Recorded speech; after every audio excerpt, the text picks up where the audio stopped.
This video is brought to you by Mubi, a curated streaming service showing exceptional films from around the globe. Get 1 month free at mubi.com/thediscardedimage. For a director who is known for time travel, dreamscapes, and superhero universes, perhaps realism isn't the first thing that comes to mind when you think of Christopher Nolan. But once you get under the hood of even his most fantastical films, you'll notice they are rooted in just that. Whether it's Inception, a film that portrayed the chaotic and surreal world of our subconscious with a clear logic, or Interstellar, where theoretical physicist Kip Thorne aided him in bringing a mathematical order to time-shifting space travel and wormholes. Even the Batman films stand out from the genre for being more gritty and matter-of-fact, and are committed to portraying outlandish figures with a raw, psychological authenticity. Now there's a Batman. It's this same ethos that makes a moment like this so memorable.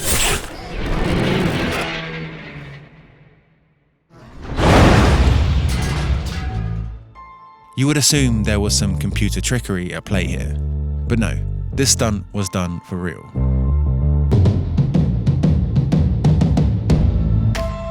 Nolan likes to avoid CG wherever he can, much like fellow celluloid enthusiast Quentin Tarantino.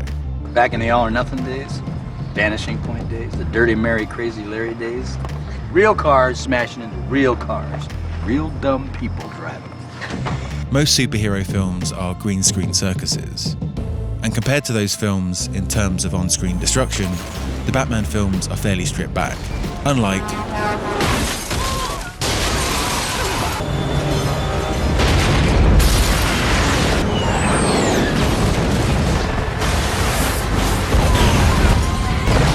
you get the idea.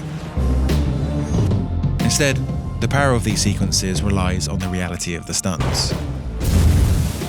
Nolan wants us to feel it, like we're physically there. It helps, of course, that these sequences are shot with 70mm IMAX cameras, giving you an unparalleled level of immersion. When Nolan began photography on The Dark Knight, there were only 4 of these cameras in the world, and by the end, there were only 3. The camera work is also relatively modest. In Interstellar, they wanted to replicate the feel of NASA IMAX documentaries, and built sets with the same restrictions those real locations would have. And a frequent technique is strapping the camera to the side of a spacecraft, like a GoPro. It gives you the sense that the camera is just put in a practical position to capture the action, like a documentary crew would. Though, to really distinguish between his earlier work and today's, I gotta get me one of those. you'd have to look at pre-IMAX Nolan, in something like Batman Begins, where the action isn't quite as memorable. Fight scenes have cameras whipping around, almost like a Bond film. But from the opening of The Dark Knight, you could tell Nolan's action aesthetic had evolved, with more economical camera work and editing. There's 2 core reasons why. First, the sheer weight of the camera makes movement more challenging. And second, because the images are so impressive, it would feel like a sin not to let them breathe. Let's go, pal! I'm making a withdrawal here. Dunkirk, a film that is uniquely intense and grueling, is actually less heavily edited than is typical for that type of film. When so much is done in camera, you don't need to create intensity in the edit. It's already there. The truck flip is cut with just 2 angles. Or this similar stunt from The Dark Knight Rises uses just 1.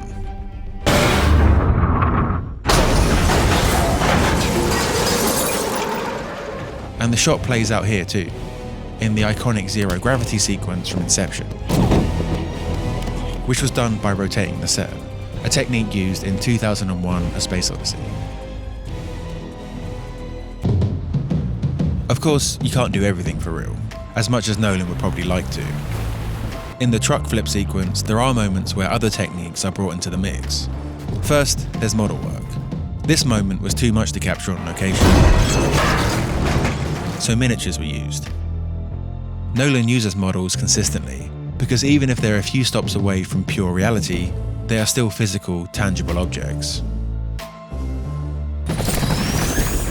One major part of this sequence had to be achieved with CG, but it's still spliced together with a stunt at the end. Nolan believes that adding real elements helps ground the more elaborate moments and still sells the reality to the viewer.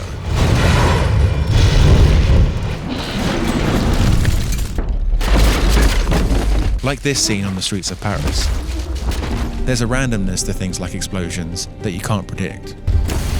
And CG is used to support and enhance what's already there.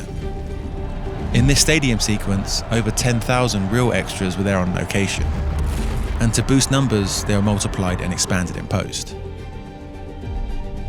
In Dunkirk, however, he chose to even avoid that, preferring to use more old-fashioned techniques like cardboard cutouts on sticks. Perversely, perhaps, Nolan will often ask his team what would they have done before CG. It's as if he's got an obsession with going back in time or something. Another compromise when wanting everything there on set is you can't have exact period authenticity. David Fincher wanted this in Zodiac, recreating 60s San Francisco with extensive use of CG and blue screens. But in Dunkirk, for the main destroyer, Nolan chose to have an actual full-scale ship on location. There wasn't quite exactly what would have been there on the day. But for him, the benefit outweighs the cost. He believes that feels more real for an audience than what to him is a more pedantic form of realism.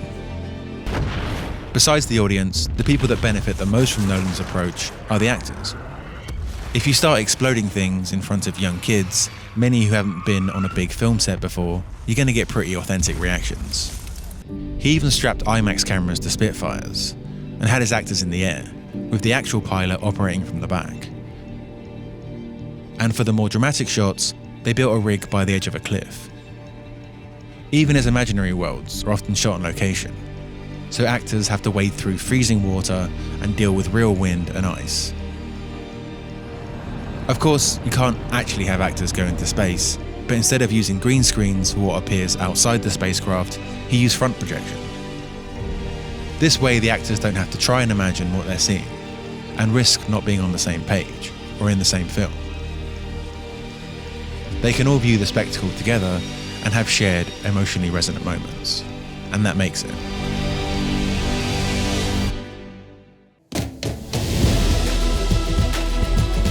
Sometimes when you're asked to justify these things like not using green screen, you have to just bring it down to, well, it's so much more fun to do it. It's fun for the actors, it's fun for me. There's nothing more dispiriting than when you turn up to work and there's just a green screen with a couple of actors in front of it. It's really, the magic's not there. So trying to do these things for real, trying to use real locations. I've always preferred real locations to sets for the same reason. There's a feeling of reality, there's a feeling of being somewhere that matters.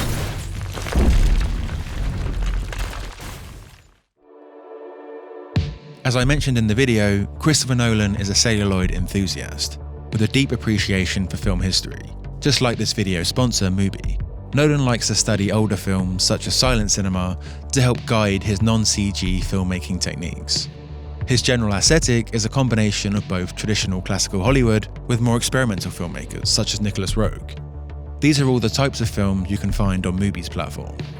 Every day, they premiere a new film, and they have a truly eclectic combination of timeless classics, cult favourites, and acclaimed masterpieces. It could be a film you've been dying to see but never got round to, or one you've never even heard of. There's always something new to discover. Every film is hand-selected, so instead of searching around for something great to watch, you can just rely on their expertise. It's like your own personal film festival. You can try Mubi for 30 days at mubi.com/thediscardedimage and get a whole month of great cinema for free.